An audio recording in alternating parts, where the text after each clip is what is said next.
I know people at the house are doing today just want to talk about crime at the house offices. Now, as we know, and as everybody knows in this country, there is a crisis in our house office, which is really not surprised, to be honest with you. If you don't put enough beds in hospitals and you don't open enough beds and you don't have enough staff and you don't pay them well, then obviously there's something going to go wrong somewhere. And that's what's happening. And we're seeing as Keith Only came on the local TD for Calvin Mullen, where was a local Sinn Féin TD, and he decided to leave. He's still talking the dog, but I can't understand that bit. But we're not talking about that. We're not here to talk about that.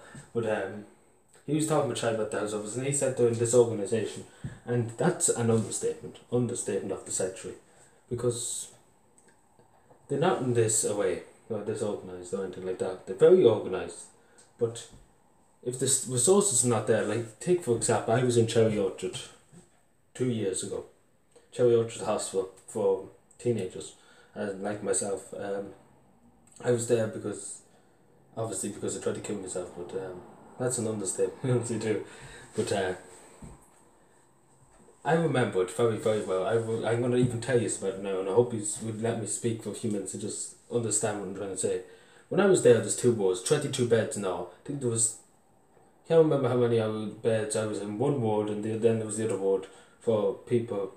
I was into the older ward, and then there was the younger ward for people at 7 or 8, which was heartbreaking to see. But still remember them very well. But I at the end of it was coming in the summer, 2016, and I remember loads of staff were going to Australia and Saudi Arabia and Oman and Iran and them countries out there, Middle East, Asia and all that one there, and the Oceanic, yeah. I remember them going out. They literally said 2 or 3. I asked, why are you going out to Australia to these 2 noses? And they literally told me it's money. Literally, they said I'd be homeless if I don't leave, and that sticks with me to this day, on what they said, because at that stage I really was like, I have enough of this country. I'm going to fight against it. I'm going to fight trying to get a better country.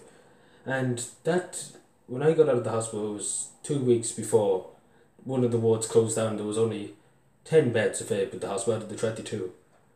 And they were for the whole country. This is a special institution for the mentally insane for Ireland.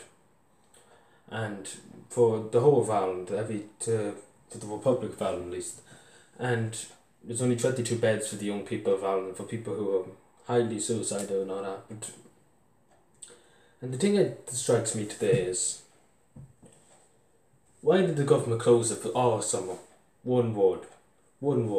They closed one ward with, I don't know how many beds. There was 10 beds left open in the other ward, but they closed the rest of the ward because there wasn't enough staff. There wasn't enough money for it. And I would just like to say one word of advice to the government and all that. It doesn't matter if the country's going bankrupt, and I'm going to say this very openly. It doesn't matter if the country's going bankrupt. I would rather see that in the news than see that 10 or 9 children killed themselves because there was no doctors or there was no staff to help them. I would rather see Ireland's bankrupt than see 10 children die across the country from suicide. And that's as simple as that, because I hate seeing young people die, no matter if it's sickness or matters of suicide. That's one thing in life I absolutely dread since I was in Cherry Orchard, because it really affects you. As soon as you hear that, I remember hearing about 2 children died down the country. They fell into a hole. It was an accident, but it sticks with you. It holds on to your heart, and it's still every time you think about it, you always remember it, because it's in your heart, and you're like, them poor people that had their whole lives ahead of them. Which is, looking at now, really, you just like to yourself, why does, just taken back to when I was at school, primary school, the church saying, you have to pay your way into heaven, and you have to be nice to everybody and all that. And one thing I say to a priest now, as I always say to every priest, what God is them? Because that's just an understatement in how poor innocent people can just go in a second. and the people who do wrong in society get the hierarchy in life. But as I say, with every life comes a new dawn. But our health officers, even our only health officers, I met the health officers at Crumlin who CAMHS or where was the thing there? CAMHS officers are 9 months behind. It takes 9 months for an appointment for CAMHS, that's what I'm basically trying to say here. 9 months for an appointment with CAMHS. This is in Cavan and Monaghan. Actually, even a year, a few people will tell me. A year. Yeah, some of them a year. And this is an understatement. And one person says they were on medication from CAMHS for 2 years before they even look back at them. Are you serious? 2 years. Like, good God. And they say here, I don't know what happened. This is my personal diary, just to say. I write down things that happen and people who come to me. Yeah, I don't know why it could have affected my health, right? That's a good point, because that's nearly the exact thing that happened to me. I had to go to CAMHS and I was left on medication for nearly 9 extra months, which is I understand because they were busy. That's I'm not going to give out about it. Like, I have no complaints about it. I was on putting in that, but as I always say, this is probably what happened to my hand. As you can see here, my hand. I put that very straight. You can see the shaking. You can see the shake of my hand. You can really just see it. I put it down to that. I put it down to the medication left on for too long. But as I say, what can you do about it? I'm not bothered to take the health office to anything, because I would rather see children be helped than go through a legal lawsuit and all that shit. Because they're doing their best. They're doing what they can for everybody, and they're trying to get as many people as they can, and they don't want to take up their time.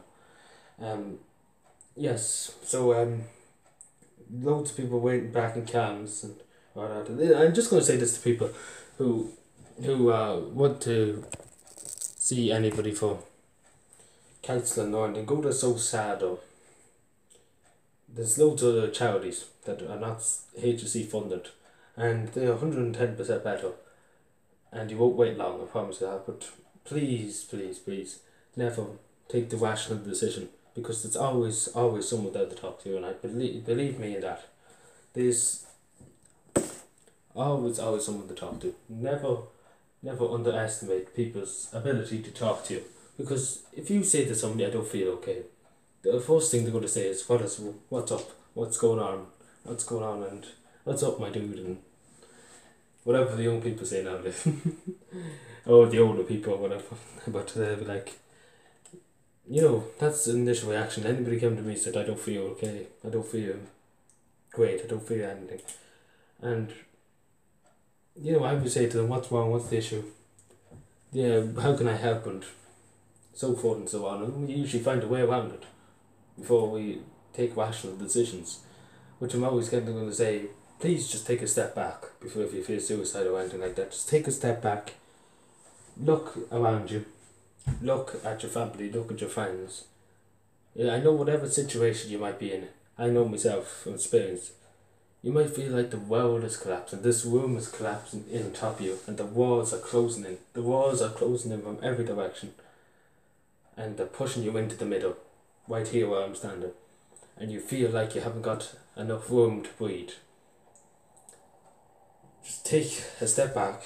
I can't take a step back, but and take a deep breath and say to yourself, it will pass, it will go, it will not be here forever, and I always have my friends and my family to support no matter what, because they are important people, and your communities are better important. Even your sports club, even your manager at your sports club, they are people who really appreciate you and who admire you. You might not take it in that situation, but they are always there for you. They are there for you every step of the way. If you need help, or any right good human being on this planet, there's some people who don't have time for people, and they're just sad if they're going to just neglect you and not to listen to you, because the good people in society are the ones to keep. And everybody, there's some bad apples in this society, but the majority of people are there for you, even if you want to speak to a random stranger on the street. I've heard of people speak to random people in the street because they couldn't take it anymore. And they helped more better than psychologists or doctors helped. Because they have an understanding gift. They have the gift of listening. Know that. And I just want to say, I went on for a while about this. So anybody ever want to speak to me or anything like that, don't be afraid to contact me. Just look up Twitter. Like I usually operate from Twitter. If you ever want to talk, just go to Twitter and look up Adrian Logan, and you should find my account. Don't be afraid to ask me a question or anything. You can talk to me for a few minutes, but please just be patient if I do not respond.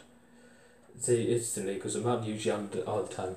But please just be patient, and please just be nice to me if you're going to respond, if you're going to talk to me or anything like that. But just be nice, that's all I ask. I know situations, if you're in a deadly situation, we often let off the F word and everything above it. But try and be nice, that's all I say, because things usually are better when you're nice to people. Anyway, thank you for watching, subscribe, and bye.